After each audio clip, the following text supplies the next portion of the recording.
కొన్ని సందర్భాల్లో ఏం జరుగుతుందంటే, పాన్ కార్డ్‌లో మిస్టేక్స్ జరుగుతుంది.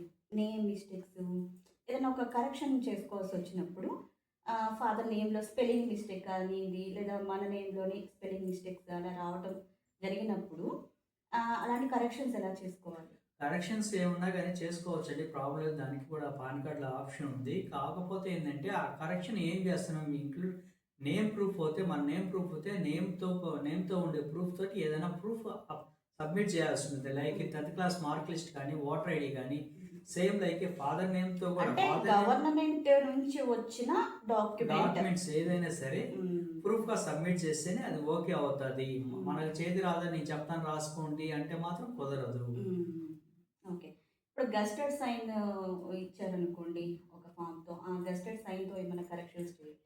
గస్టెడ్ సైన్‌తో అసలు సంబంధమే లేదండి. దానికి పాన్ కార్డ్‌కి, గస్టెడ్ ఆఫీసర్‌కి అసలు సంబంధమే లేదండి. సో, ఓటర్ కార్డ్, 10థ్ మార్క్ లిస్ట్ 10థ్ మార్క్ లిస్టు ఇలాంటివి. ఏదైనా proof government proof any proof గాని ఉండిందంటే మనం కరెక్షన్ రేషన్ కార్డ్ పెట్టుకోవచ్చు. అంటే రేషన్ కార్డ్. రేషన్ కార్డ్‌లో ఏందంటే దాంట్లో పూర్తి అడ్రెస్ గాని, పూర్తి పేరు గాని ఏది ఉండదండి. దాన్ని యాక్సెప్ట్ చేయరు. చేయరు. ఓకే. ఓకేనండి.